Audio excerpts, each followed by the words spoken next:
5月24号凌晨，郑浩将尸体抛弃在废弃车场里，然后出差去演出，妄图逃过法律的制裁。可以呀，你分析的够细致。这种情杀案，我以前在省厅实习的时候见过好几起，大多都是这样。反正啊，在外面包小三的男人没什么好东西。行了，八卦聊够了吧？啊？办案不是故事会，什么事情不能光靠猜测，一切的推论都得靠证据。哦。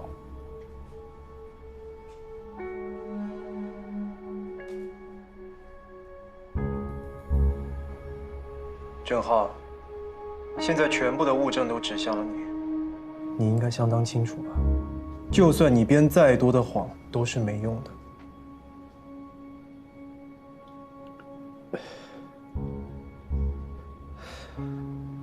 5月23日当天，你见过张雨晨吧？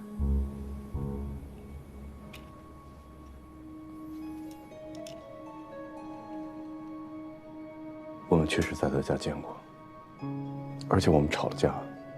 我们说彼此要冷静冷静。张云晨说，在我没离婚之前，他不会再和我有任何的联络。他让我把所有东西都拿走。确切的说，我是被他赶出去的。我没杀人。你为什么要隐瞒你跟张雨晨的情侣关系？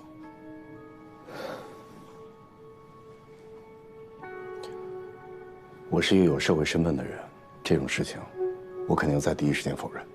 你的白色衬衫为什么会出现在他家的洗衣机里？我不知道。电话线上有你的指纹，这又为什么？这些我真的不知道，我可以对天发誓。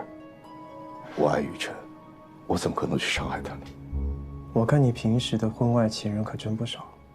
对不起，这是我的隐私，但是我可以告诉你们，雨晨他是第一个让我动了离婚念头的人。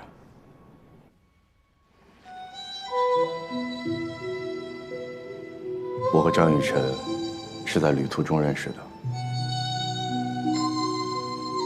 他知道我是谁，而且他也喜欢小提琴。我不知道他会这么崇拜我。12岁的时候，我第一次看你演出，从那个时候开始，我就觉得你是我一个遥不可及的梦。现在，我觉得我的梦用另外一种方式实现了，我不会后悔。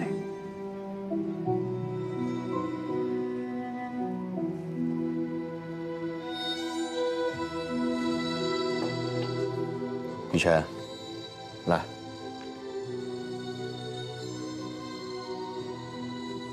你想好了？嗯。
你结婚了？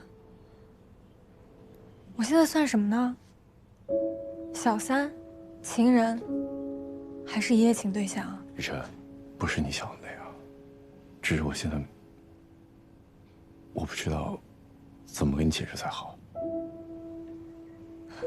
对不起，我不是这种人。我们以后不会再见面了，是吗？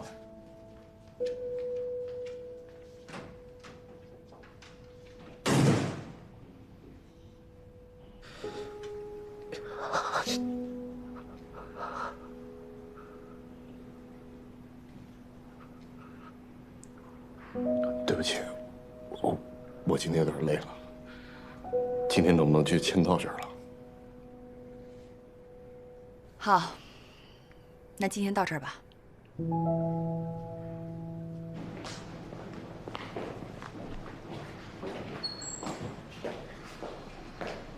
李队，找他一下。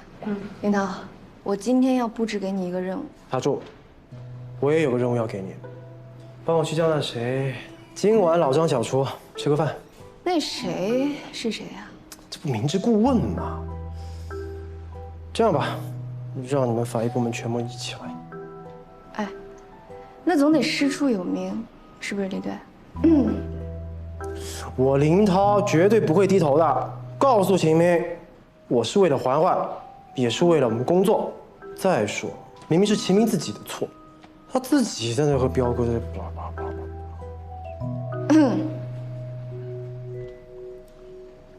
队长，今晚一块儿去呗？不去。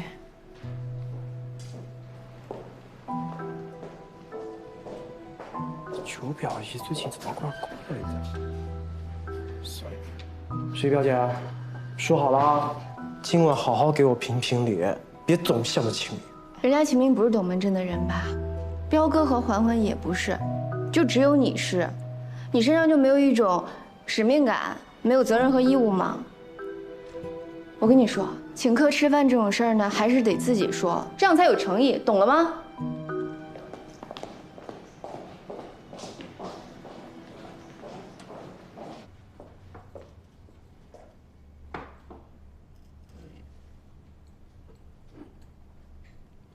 秦明，谢谢。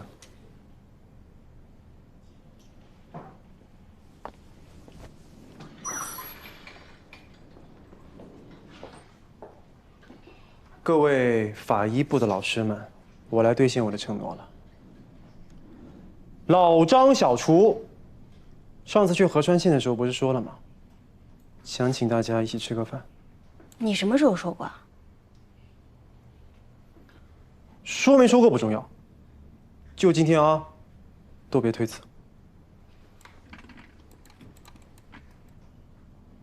我还是不太习惯在外面吃饭，我先走了。秦明，那也行，偶尔可以例外一次嘛。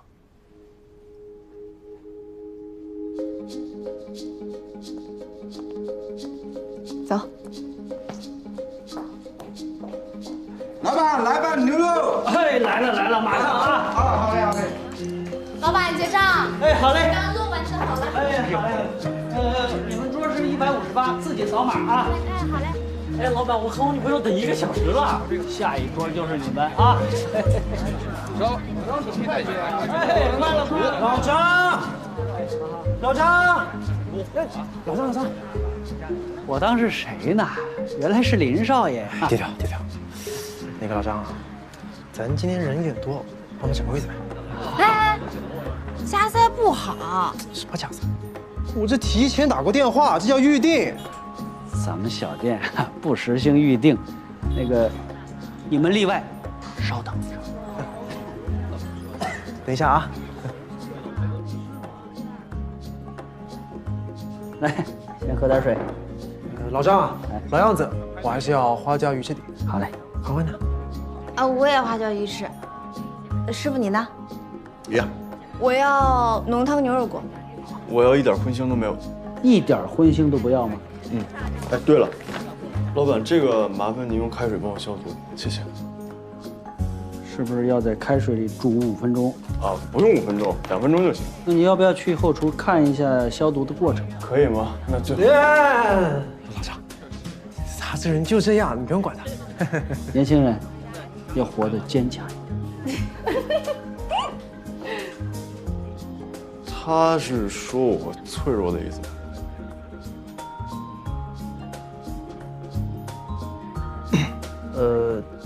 齐明啊，我那天对不起，我没听错吧？齐明刚刚说对不起3个字啊？其实是我没做好，多亏你了。彪哥啊，我知道了。所以就没人接受我道歉了？哎，你是不是傻？你听不明白大家意思吗？没人怪你啊，你又给环环打抱不平，又替秦明出头，这不是挺好的吗？所以是你建议大家一起吃饭的。这个情况就比较复杂。是挺复杂的，所以咱们以后2个部门就更加亲密了。来，更加亲密，来，干杯！干杯！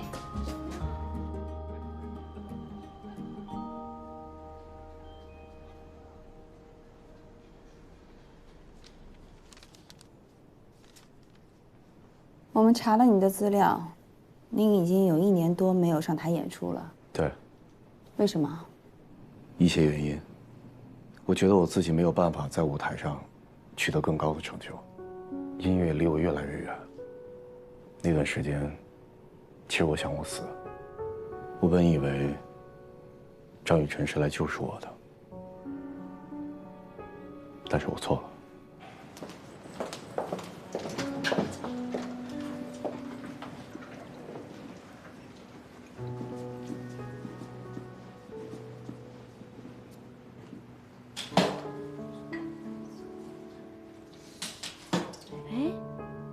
那不是头等舱的郑浩先生吗？这都马上要登机了，你跟他那么熟，你去把他叫醒吧。快去啦！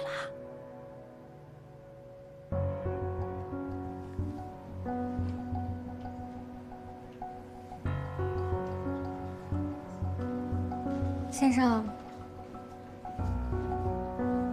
先生。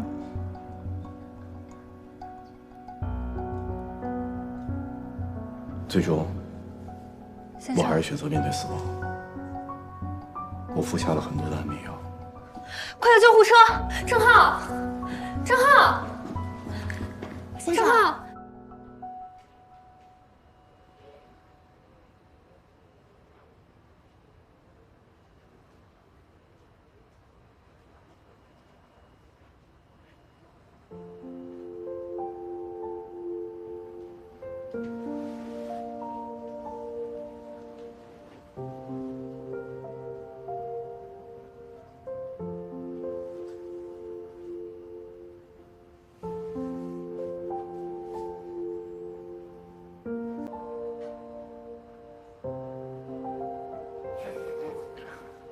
你感觉好点了吗？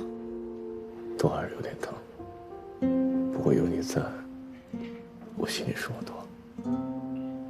医生说你吃了过量的安眠药，你……雨辰，我试过，可是我发现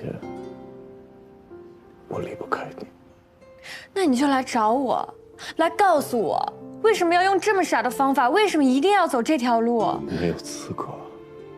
我是一个有妇之夫，你的家人是不会同意你和我在一起的。可你离不开你妻子。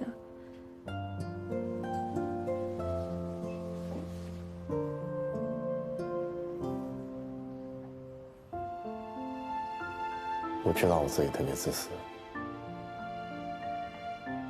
不敢离婚，也不愿意对你放手。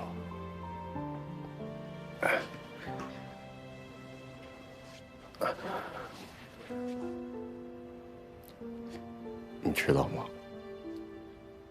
我的婚姻就像是一桩生意，如果我离婚了，我的事业就全毁了。你还爱他吗？爱。如果这种生活算是爱的话，那人生该有多绝望？雨辰，我之所以变成今天这个样子，完全是因为他。你听说过开放式婚姻吗？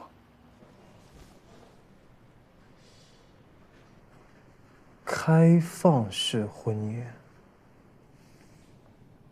就是我的妻子可以去找别的男人，我也可以去找别的女人。在感情上，我们不束缚彼此。对了，我认识他的情人，也许你们该去问问他，就能更加理解我们的生活方式了。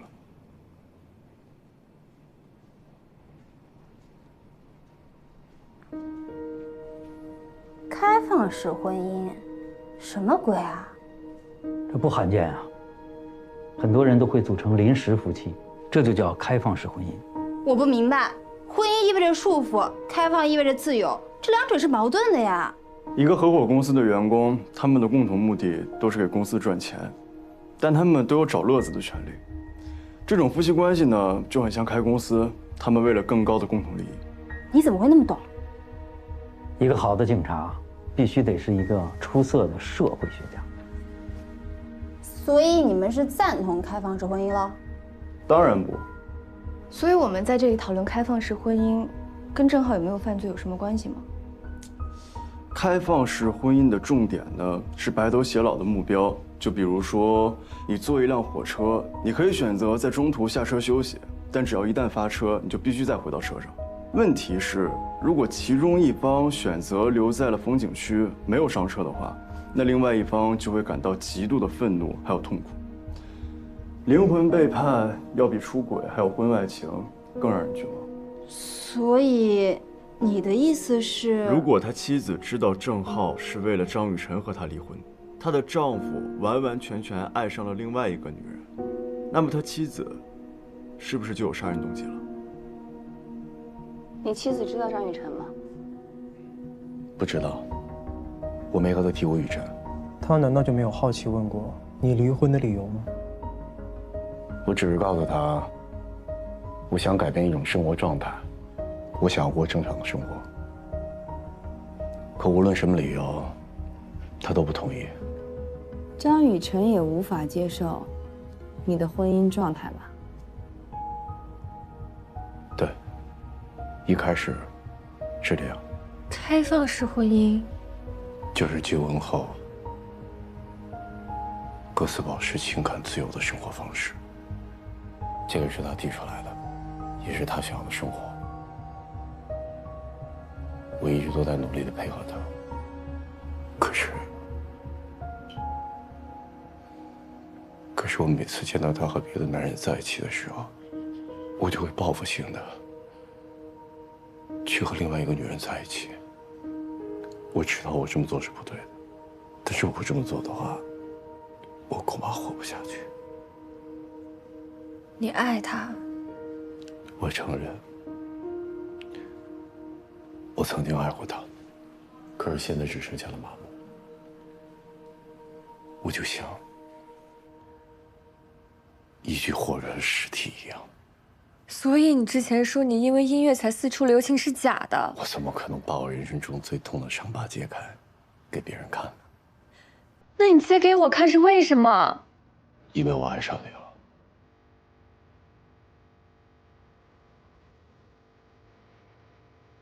雨辰，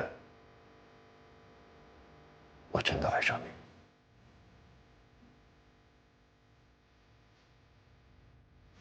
哎，这个不是经常坐我们航班的郑先生吗？我就说怎么这么脸熟。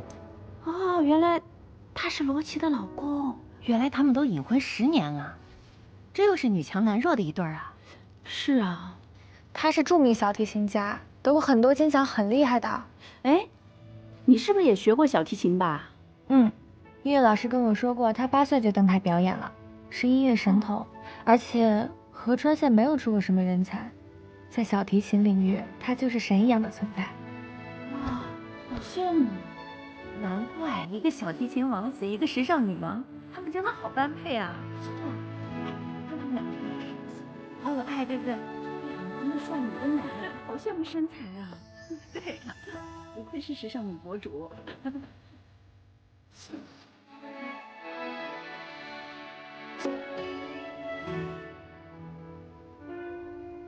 你是从什么时候真的爱上我？那天早上，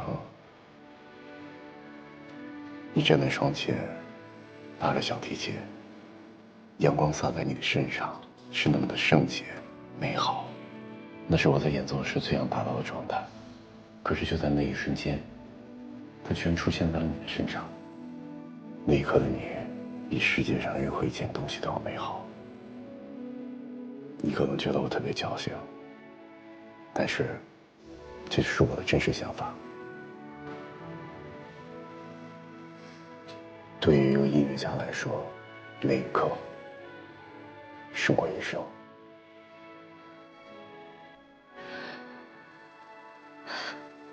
你不矫情，你很坦诚，是我的问题，我还没有想好该怎么做。雨辰，你没有错，错的人是我。如果非要说你做错了什么，那就是你不应该认识我。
雨辰，你可要做好心理准备。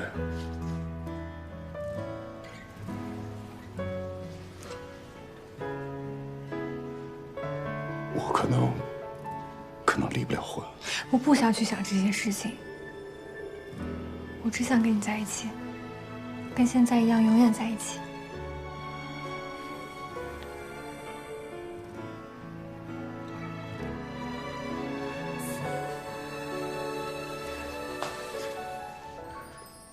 雨辰，我是不会离开你的。我也永远不会离开你的。之后，我们共同度过了一段快乐时光，直到雨辰不辞而别。那2个月里，我找遍了所有的地方，都没能找到他的音讯。我每天借酒消愁，过得很辛苦。如果你们曾经爱过一个人，你们应该明白。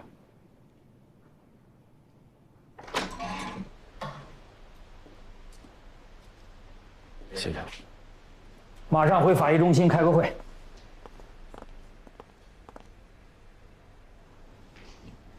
你们是法医？对呀。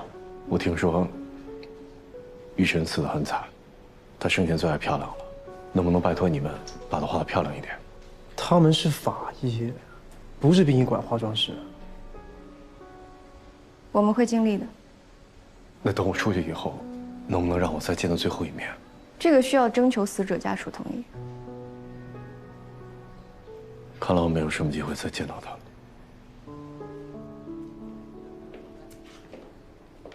谢谢你。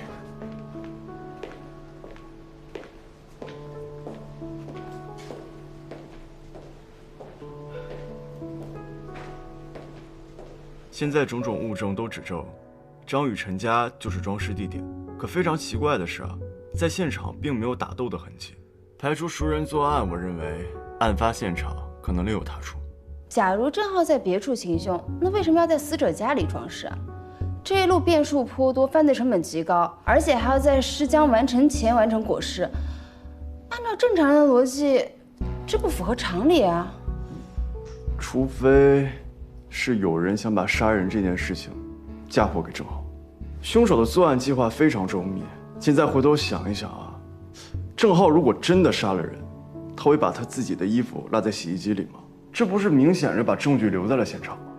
所以我认为凶手所做的所有事情，目的就是为了嫁祸给郑浩。我说过，有作案动机的不只有郑浩一个人，还有他的妻子罗琦。秦明啊，警察办案是要讲证据的，我会尽快找到证据的。这个案件呢，社会影响极大，嫌疑人有可能被判处死刑或者无期，这事关人命。所以我们现在要做的是证明嫌犯无罪啊。主任刚刚不是已经说了吗？一切要以证据说话。嫌疑人呢，现在已经被我们拘留了，留给我们的时间就不多了。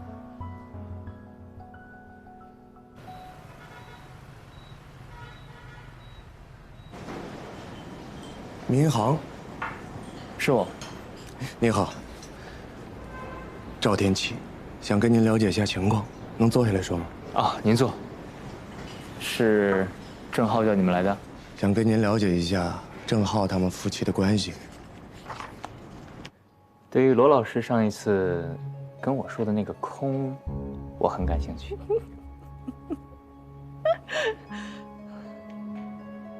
回来啦？对，回来了。那我就要上来你。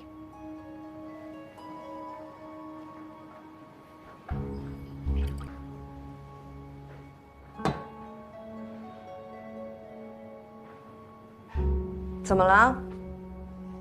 生气啦？没有啊，我挺开心的。对呀，我也觉得我们挺开心的。我们对对方都是保持很大的透明度，没有任何人可以威胁得到我们的婚姻，因为我们都知道，不管我们经历了多少事情，经历了多少人，彼此都是对方的终点。我记得我们的约定。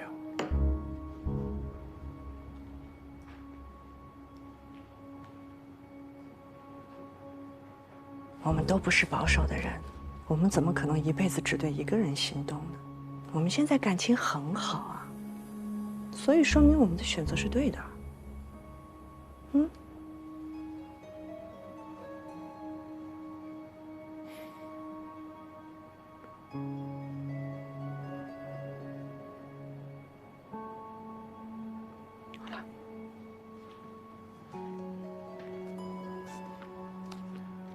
玩得开心。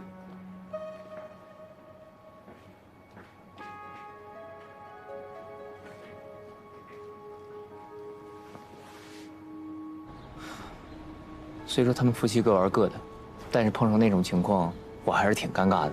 不过话说回来啊，你能接受罗琦，这也挺奇怪的。我和罗琦只是各取所需。罗琦是时尚界的女魔头，我要是得罪她，我的未来就毁了。实际上，罗琦想要得到的东西，他一定会得到。没有人逃得掉。我们调出了这个修理厂方圆3公里以内案发后所有的监控视频，但是这个监控视频都保存不了多久，很多都被覆盖了，所以很难根据这个监控视频锁定凶手的具体路径。但是经过细致的侦查，查出了有4辆车曾经在这个修理厂进行过停留，有一辆是外地车，应该是临时过来探亲的，还有一辆是货车，搬家卸货，还有一辆是私家车。装上货卸的货。没有啊，我就直接回家了。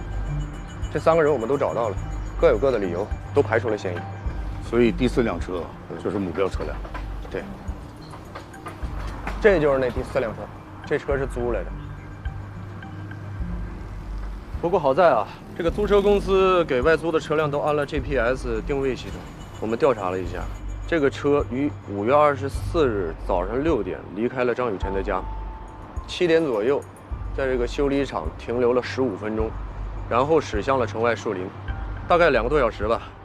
于早上10点左右把车还回来了。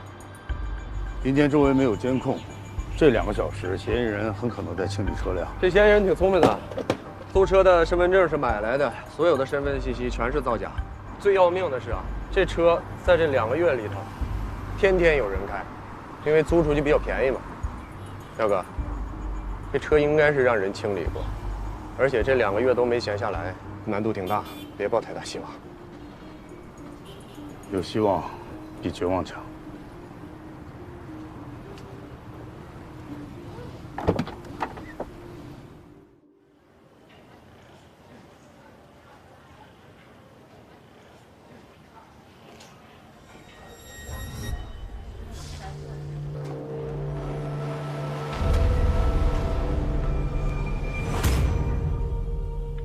指尖有玫瑰血，面部又有涂抹，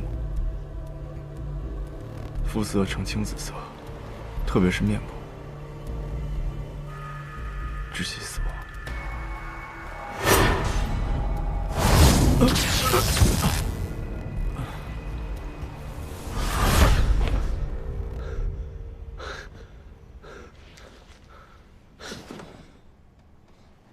你怎么了？是不是做噩梦了？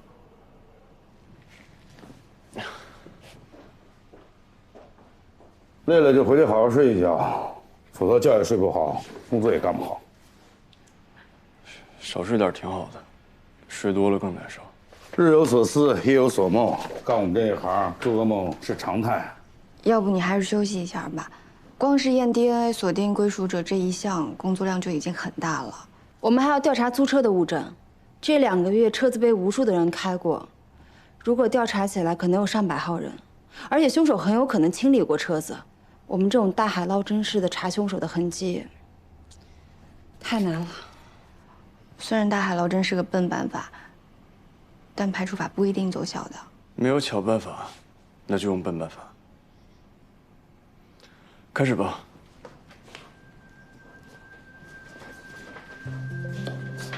著名的小提琴家郑浩先生涉嫌谋杀，正在接受警方的调查。对此，罗琦女士会对公众有一个交代。罗总来了。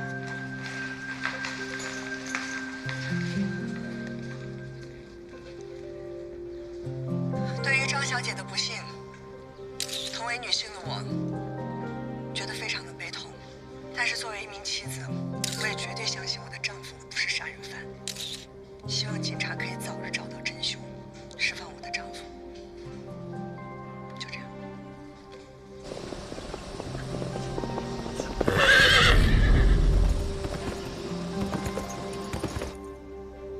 这个马场应该是会员制，罗琦约在这里见面，就说明他是这里的会员，而且经常来这儿。我也是这会员。你经常来这儿骑马啊？也不经常吧。我跟你说，我爸跟着老板特熟。哎，雪表爷，你想学骑马吗？不然体验一下吧。我跟着老板也特熟。打住，干活。人来了。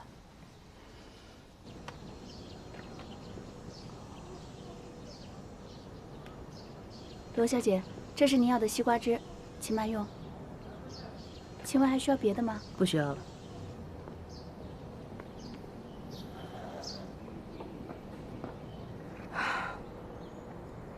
我和郑浩结婚10年，相信你们从媒体上也看得到，我们俩婚姻很幸福。直到半年之前，他突然跟我说要离婚。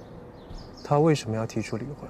他说他想换个活法，当然我尊重他的选择，只是我没有同意离婚。你听过张雨晨这个名字吗？以前没有听说过，直到几天前你们把他从我家里带出去，我才第一次听说。据郑浩交代，你们夫妻之间选择了开放式婚姻，肉体自由，灵魂坚守。可郑浩是为了张雨晨才选择和你离婚的，他违背了自己的诺言。你知道这件事情之后，应该很愤怒吧？你刚才没有听我说话吗？我说了，我是前几天才第一次听说张雨晨这个名字。5月23号，你人在哪里？做什么？我们20号的时候去龙帆市参加了时装周，27号返回了合川县，23号的话，应该是在龙帆大酒店参加庆功会吧。在此期间，你没有离开过龙帆市吗？我们有行车记录仪、开房记录，包括那天在现场的朋友和工作人员都可以为我证明在场。你们现在是在怀疑我是凶手吗？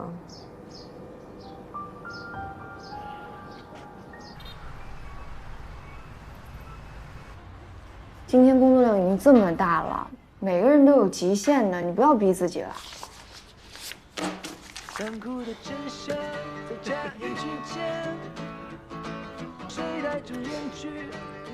其实有个问题吧，我始终都想不通。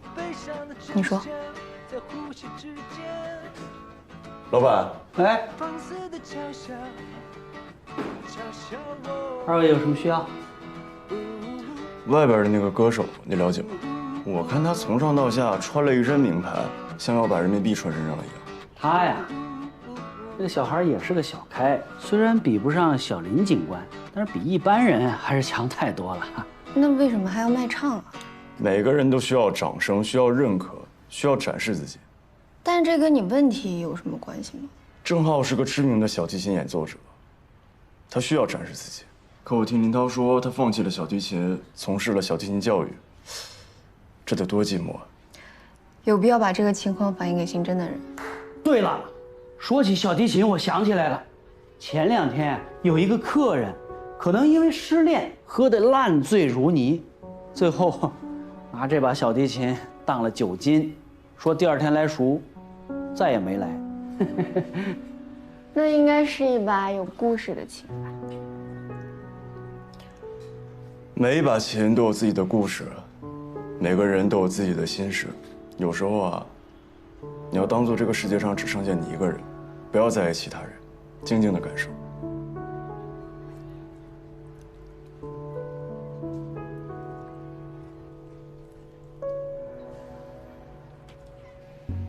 罗琦说的是真话。23号晚上11点，他参加完庆功会之后，直接回到了酒店。期间呢，有个送餐员去过他的房间，直到第2天早上7点，他才离开房间。所以呢，这凶手到底是谁呀？张雨晨甲状软骨骨折断口的痕迹，证实凶手的握力极大，他在一瞬间就掐断了张雨晨的软骨。凶手是强壮的男性。但这不能说明罗琦和案情无关，我们需要更多的证据，再给我们一点时间。没有时间了。郑浩是个名人，现在外面记者、媒体都在等着答案，而且我们确实没有证据来证明郑浩就不是凶手。李队要相信我们，再给一点时间就可以。那你需要多少时间呢？